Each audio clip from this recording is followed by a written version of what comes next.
again, I just want for RLG to bring out their best.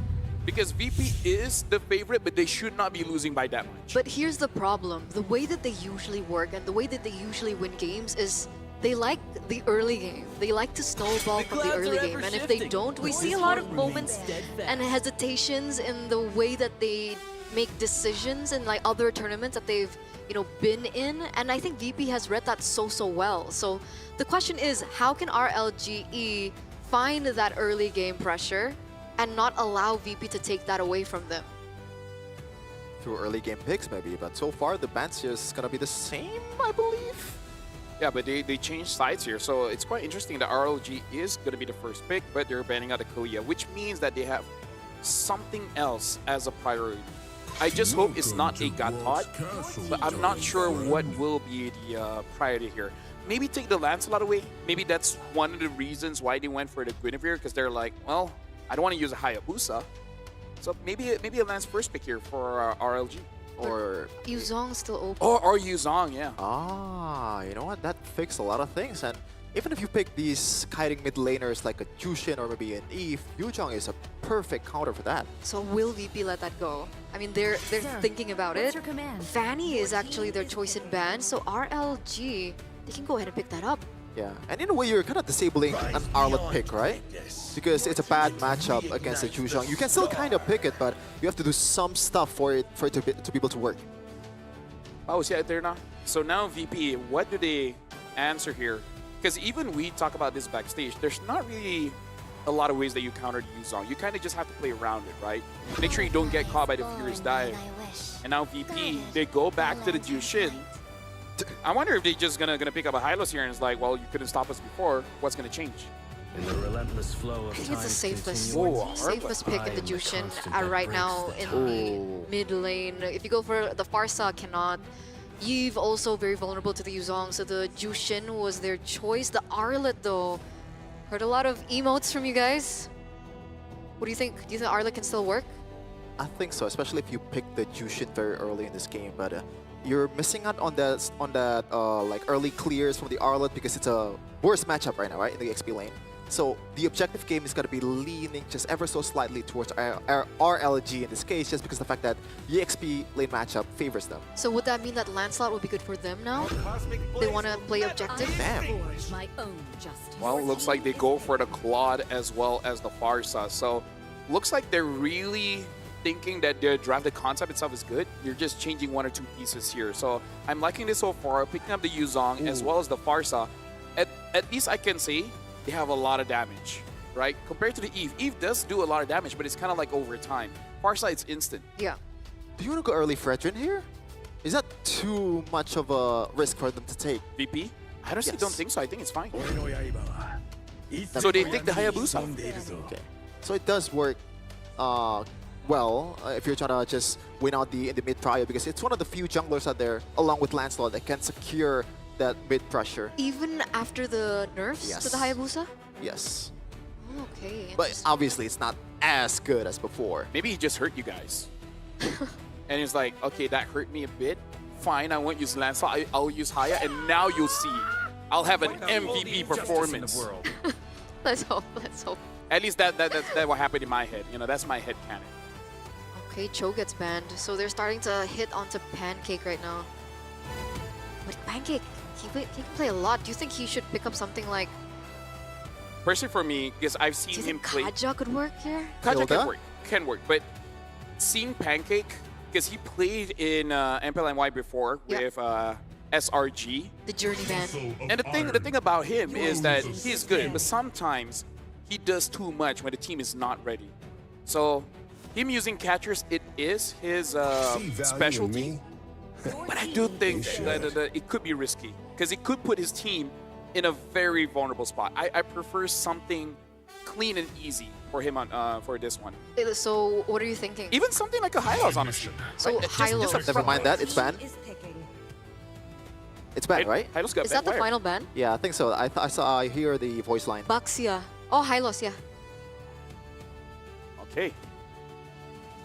So no clean Hylos? Sabaya. I'm ready now.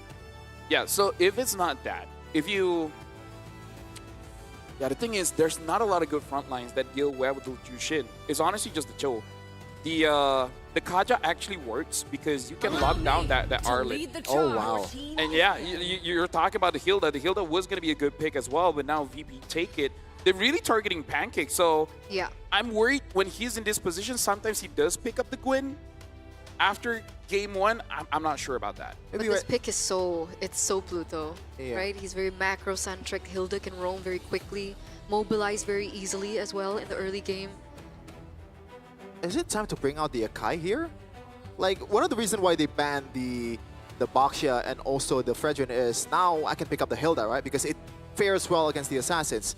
Now, if you want to pick the Assassin, that's already a target towards you. If you're up against a Hilda, do you want to pick a utility here?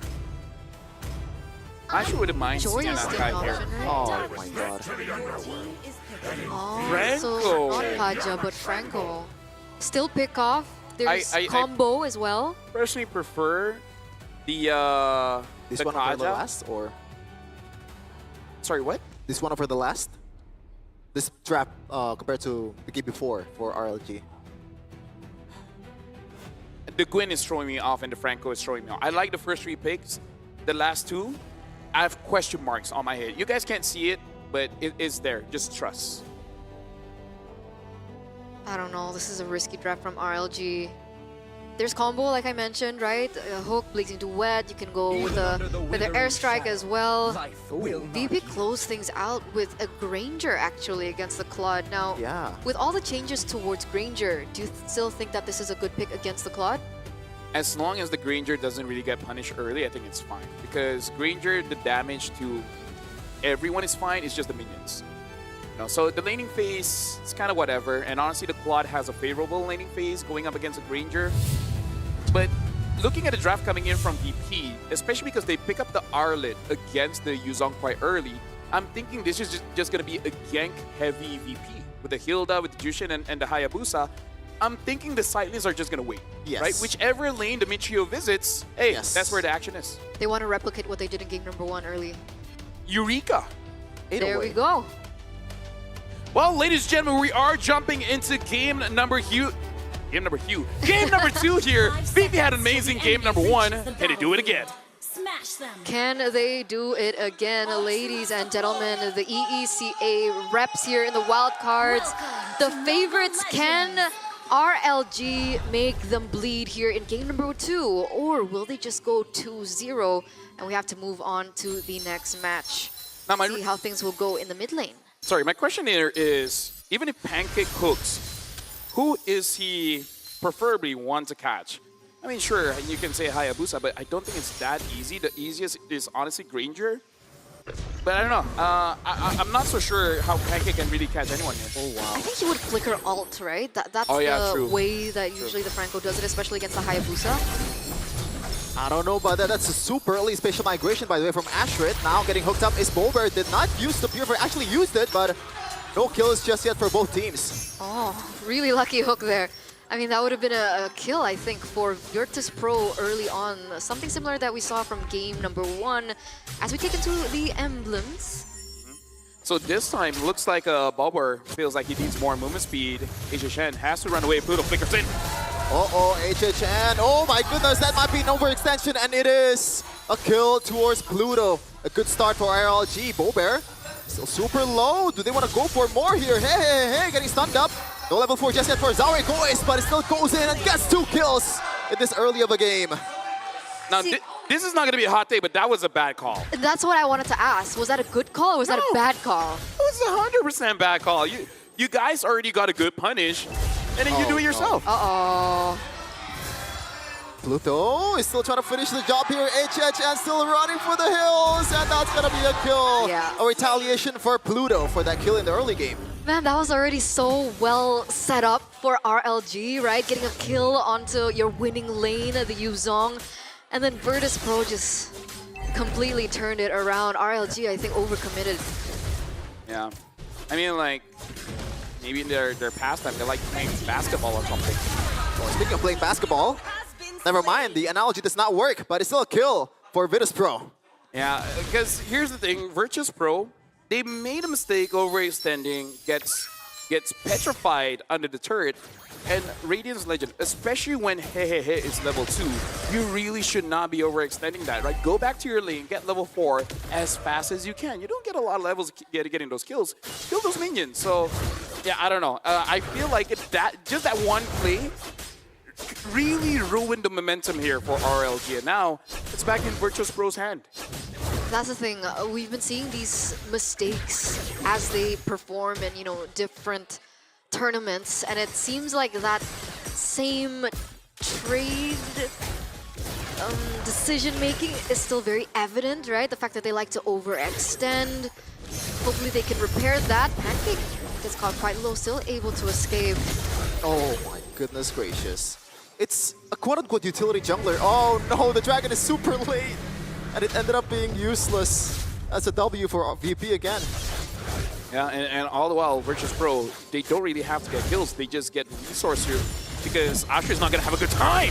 Uh-oh, finally an Iron Hook connected onto it. Oh, 3-man special migration still has to purify is Bober, but the damage is still not there just yet. A kill finally for VP, actually. I thought it was going to be towards RLG, but VP turns it around. That was a 3-for-1. Even with all that combo happening with the Guinevere first and then Hehe with a Feather Airstrike, how did VitusPro get out of that? Are they that behind on damage? Yes, because even looking at the items here, Hehe has not completed an item yet. I mean, again, it's just 4 minutes of the game. Not expecting him to actually have an item fully built, but the honest answer is he was just too late. And it's because he was not ready for it, right? They weren't ready to continue the fight there. Getting a kill on the back should be good enough. But then because Gwyn jumped in, had to respond, by the time he was there, VitusPro had enough time, especially from the Hayabusa, just quad shadow out, and then you're fine. That's so unfortunate, right? Because that's the entire reason for their composition. That's going to be the next neutral objective taken in by VP.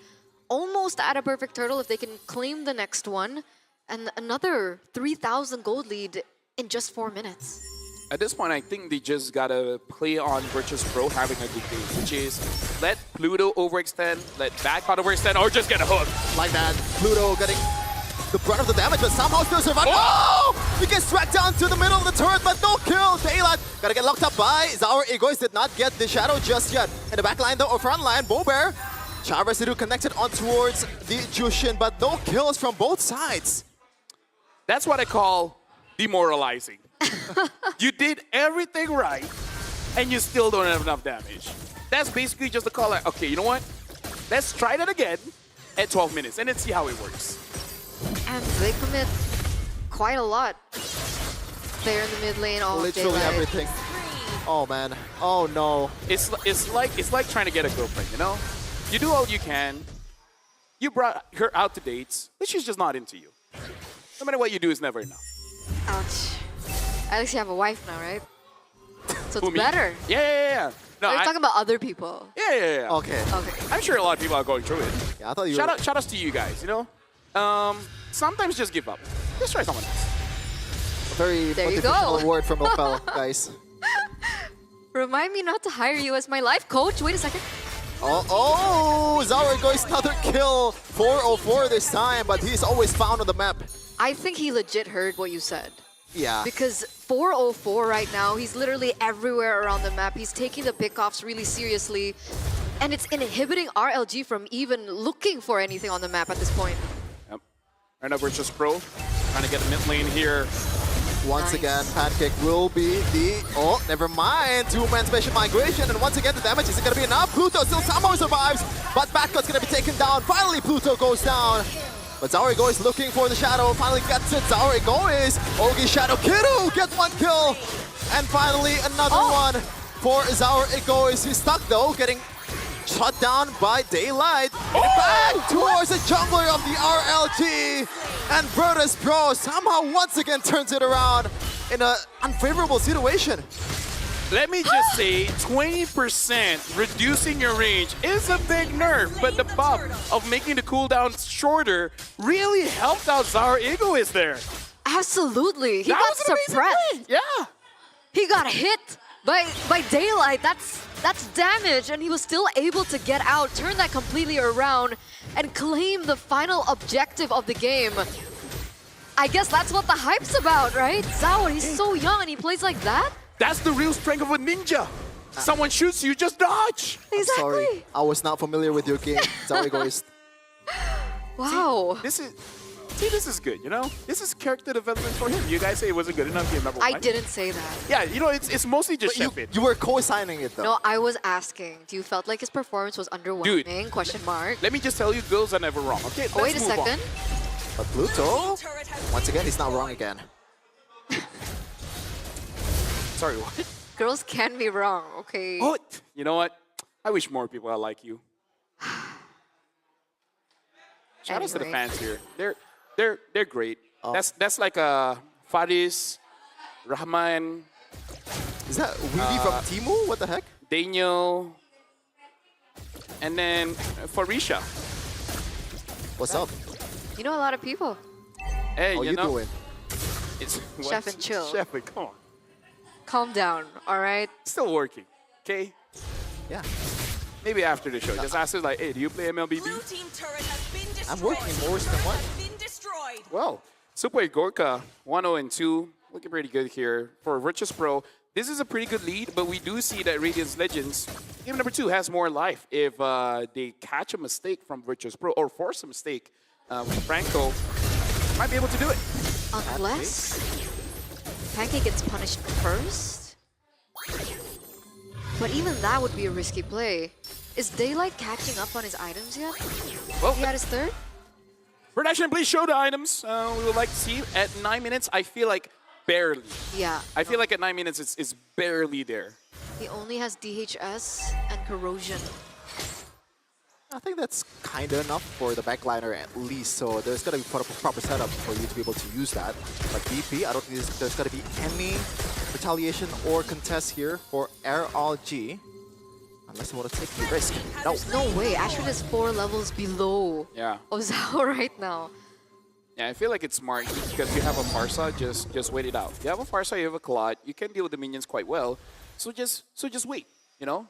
Because what else is VP gonna do? They're free for the day. So just play 20 minutes, 30 minutes, whatever you need. It's interesting. Endless battle for Granger LFL. Oh yeah, we don't see this a lot. I wonder if the idea is because he's thinking that the War Axe nerf was a little bit too big.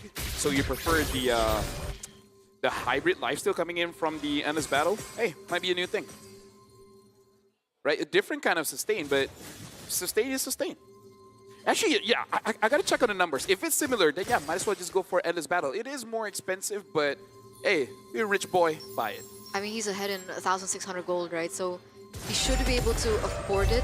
That's almost 1 item lead onto the Claude, who's still stuck at 2 items. Destroyed. You can see VitusPro playing this really... Wait a Whoa. second, what? That hurts. That came out of nowhere, but Zero Egoist once again. Another kill. Look at Ashwin getting jumped on by literally every member of VitusPro and a Skyperson stack for the Granger. What is that damage? Where did that come from? And now looks like they're looking for more here, going under the turret. He's gonna take this. No response at all. And I don't think there's gonna be any response too in the top lane. I mean, they still have Hehe, they still have Daylight, they should be able to clear. The ultimates aren't up just yet, Daylight has it. But it looks like another inhibitor is going to fall. VP almost took everything from RLG. I mean, with 12,000 gold lead here, if somehow RLG is able to make a defense, that's amazing. No. Oh man, another knockup towards the final slash. Where have we seen that before? In game number 1, ladies and gentlemen, they're still continuing on the onslaught. In the bottom lane, another turret taken down for VitusPro. Literally no turrets left for RLG. Ashrit getting taken down again. Skypercer stack. That's disgusting. That's disgusting. Another member down. They're at 3v5 at this point. Excuse me? Bad God hit a Natalia there, but that's alright. There's still a minion here. Bomber at front line getting knocked up. No, actually, but another Skypercer stack for the Granger. Now they're trying to end the game. Only 3 members left for RLG. Not for the Franco. Did not get anyone just yet. Pluto uses Immortality. And Alzaura going, still trying to end the game. Turret pull for Super Ekorika. And hey. He has to defend this one. No. VitusPro with a convincing 2-0 victory.